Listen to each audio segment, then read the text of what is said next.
आप लोग छाप लगाओ, मोरंग बाली के नग्न मोहब्बत से निकाह किया जाता है। चलो तुम अपना सिग्नेचर दो कि आज की बात महाराजा उदाचंद और मोरंग वाली से न्योता टूट गया। रंडी मर जाए, कट जाए, न उस पर मुझको मतलब रहेगा। मैं भी कुछ कर लूं, न मुझ पर उससे कुछ मतलब रहेगा। सुनेंगे महाराजा उदयचंद, सिग्नेचर आप चाहते हो, सिग्नेचर चाहिए क्या? आज की बात या मोरंग वाली से साथ साथ उदयचंद से नाता समाप्त हो गई। तो चलो, आज की बात मोरंग वाली राज मोहब्बा की अंदर नहीं दिखना चाहिए, कभी नहीं आना चाहिए कभी। इसीलिए तो कीड़ा 51 को छतरी को बुला दिए हैं। सबको सब सही साफ रहेगा तो मुझको कोई मतलब नहीं उससे है। ठीक है, लाओ जल्दी करो। चल करेंगे।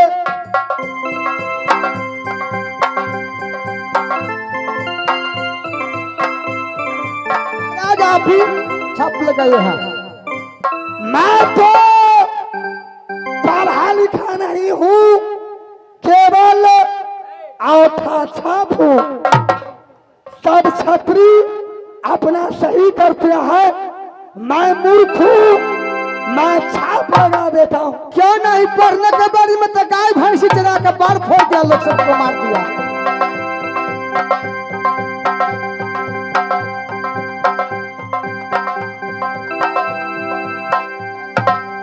सबको फोटो खींच लेता हूँ। शिवानंद मामा जी, तुम भी अपना सही कर दो। मैं सही नहीं कर सकता। क्या कहा? तुम सही छाप क्यों न करोगे? क्योंकि आपने बोल दिया कि मामी को आप झूठ वचन करके और मोहब्बत से निकलना चाहता। मैं कभी नहीं। ना जाओ, भंगा होते हुए मेरा भाषा सबको सब सही छाप किया। ये आनंद तुम नहीं करोगे, उससे उदल का काम नहीं है। ठाकुरबा बांस बारी जाओ। जी हाँ, फगुनिया को बुला कर ले आओ। वहाँ जाकर उनको क्या कहेंगे, कैसे कहेंगे? अब कहिएगा तब ना। महाराजा उदाचंद जी जी मोहब्बा में याद किया है। जी ऐसा ही कहेंगे वहाँ जाकर। जी जैसे रामायण में गोस्वामी तुलसीदास प्रश्न लिख दिए हैं कि नारी सुहाबा कभी कही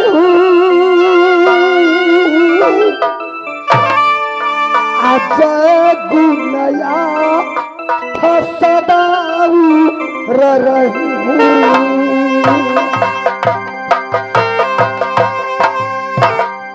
दोस्तों, नारियों की अंग में 8 प्रकार की अवगुण है।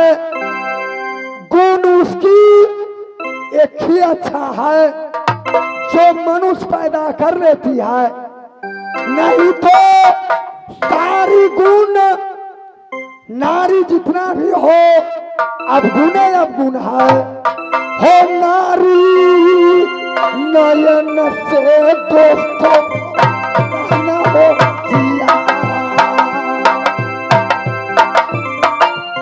ओ ब्रह्मा को लूटी नारी विष्णु को लूटी।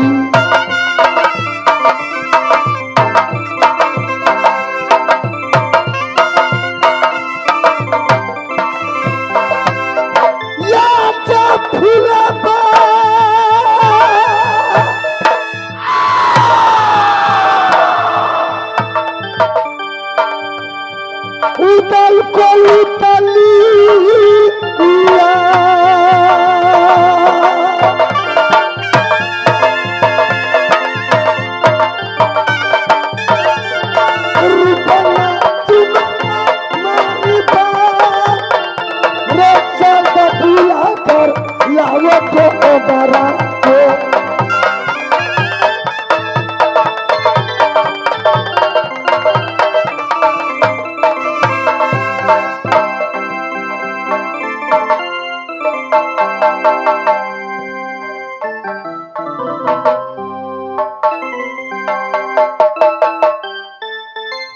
हेलो के तुहरे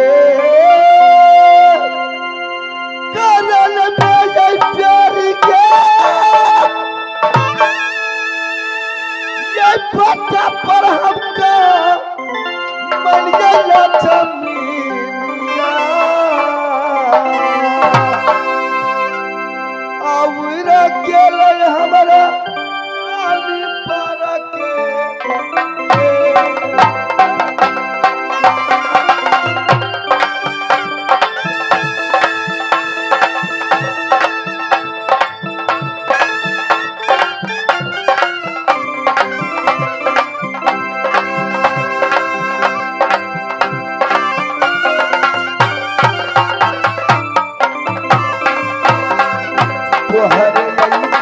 रन में प्यारी के माया पापा के जल के जा दिली हम फूल बारी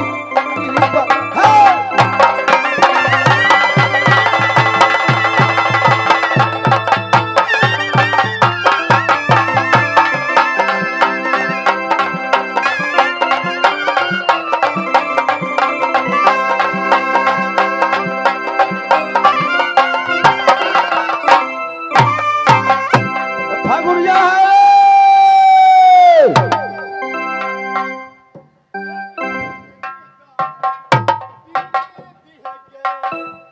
है के बुधनी ताई एगो पीरीति है के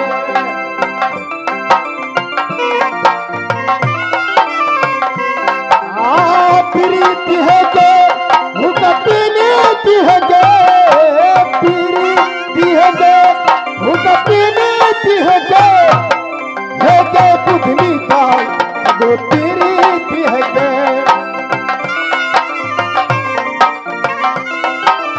भैया सगुनिया से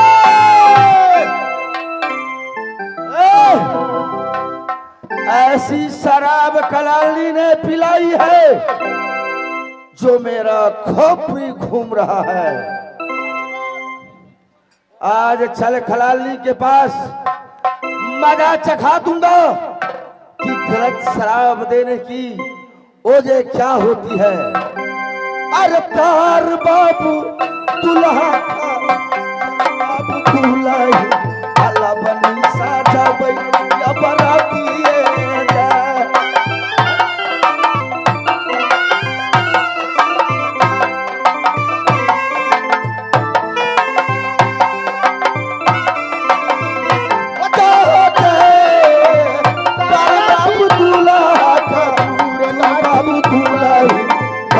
बाबू दुलाई अल्लाह बनी साजा बई या बराती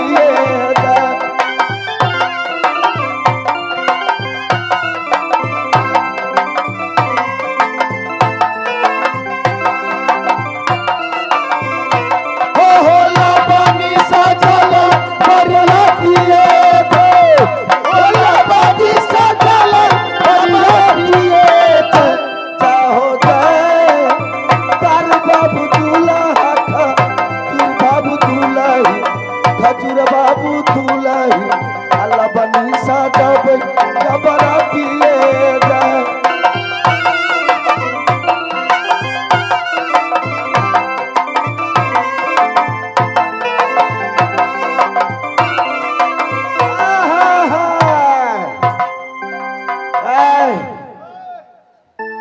चल बांसबारी में बैठ, समय के अनुकूल चल, नहीं तो नर्क हो जाएगा।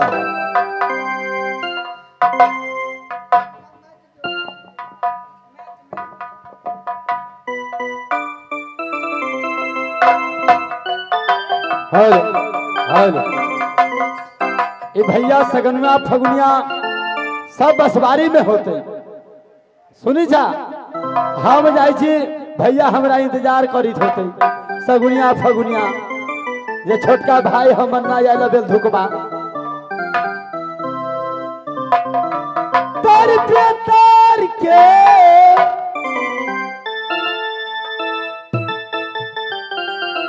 भोगिंदर जी तार पे तार के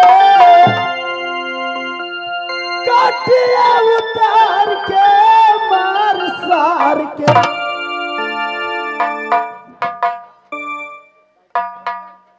बैठ तार पे तार के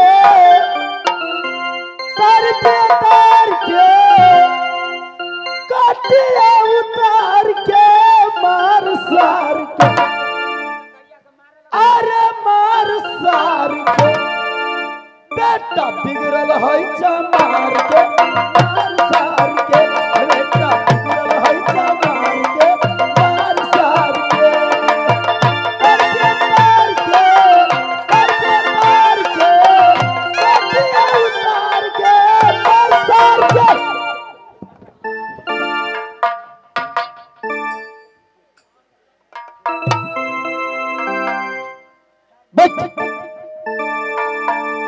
चावस बेटा चावस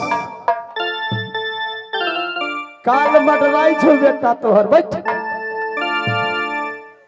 बेटा बिगड़ल है चमार के मार सार के बेटा बिगड़ल है चमार के मार सार के बेटा बिगड़ल है चमार के मार सार के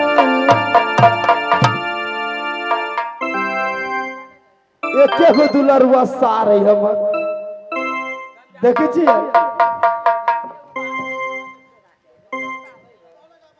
भैया श्री की जय हो जय हो बताओ कि कहाँ था अब तक तो कहाँ था अब तक आहिरे बा कथी कही है हे वही छोटका छारा जरे रहलिया सुगर चराने के लिए गया था जी जी आ तोहरे भरोसे बारम बाबा जुरा बाबा दली गई हो बारम बाबा जुरा बाबा दली गई हो बारम बाबा जुरा बाबा होई हो ना सहारिया बोलावा पालन तोर कुछियो ना बुझै हो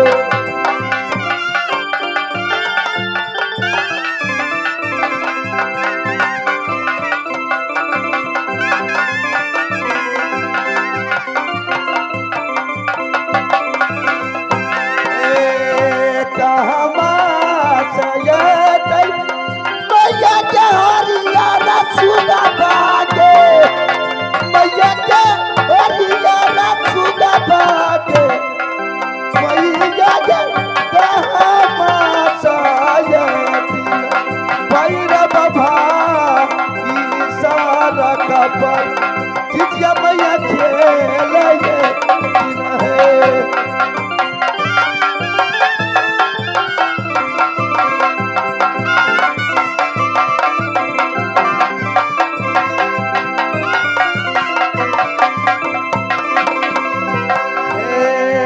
ससुरे से ये दिन मैया जटा मिला छुड़ा बाटे मैया जटा मिला छुड़ा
माछ मारा गेले कदैया बाबा के पोखरिया मार ले ले कोतरी मछलिया के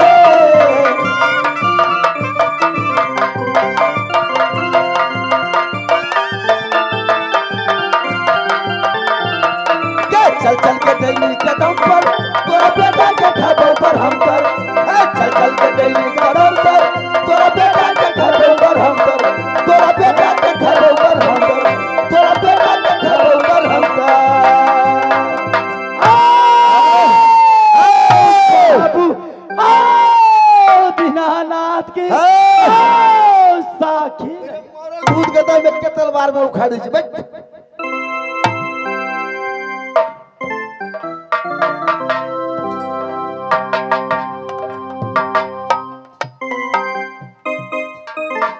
कितना कैले पागल खाना, कितना भैले रोगी, कितना दवा खा के मुअले, कितना भैले जोगी। ध्यान छोड़ पंडित, अयुमान छोड़ मुल्ला, अन्ना पहिरब राजा, अन्ना पहिरब राजा।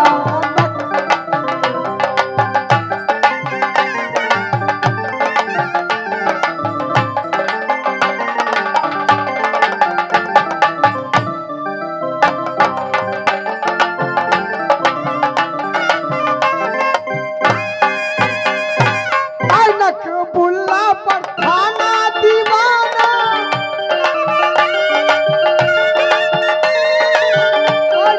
बुल्ला पर थाना दीवाना, थाना दीवाना डाक थाना दीवाना, बैठल दरोगा जी हो, बैठल दरोगा निहारे मोरा झुल्ला।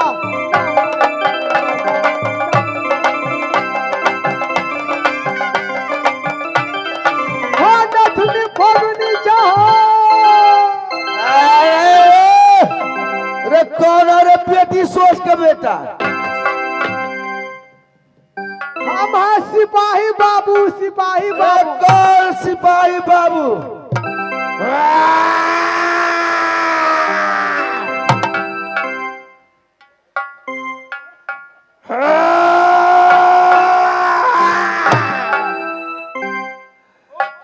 खड़े हो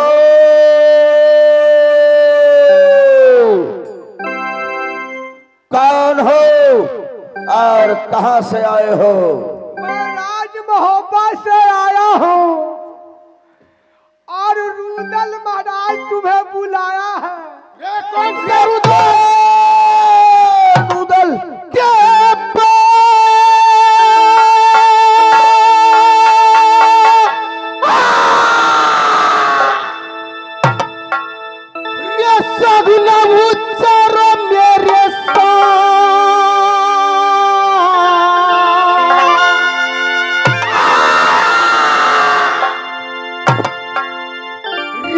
सगुना पुचारो दोस्त के चल बांधला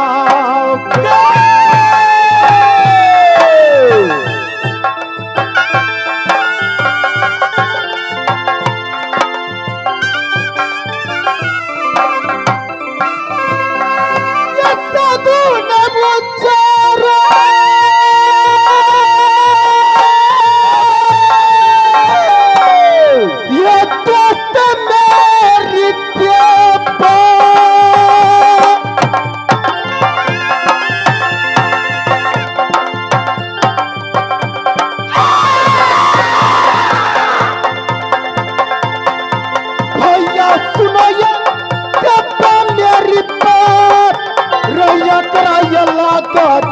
उतल पटना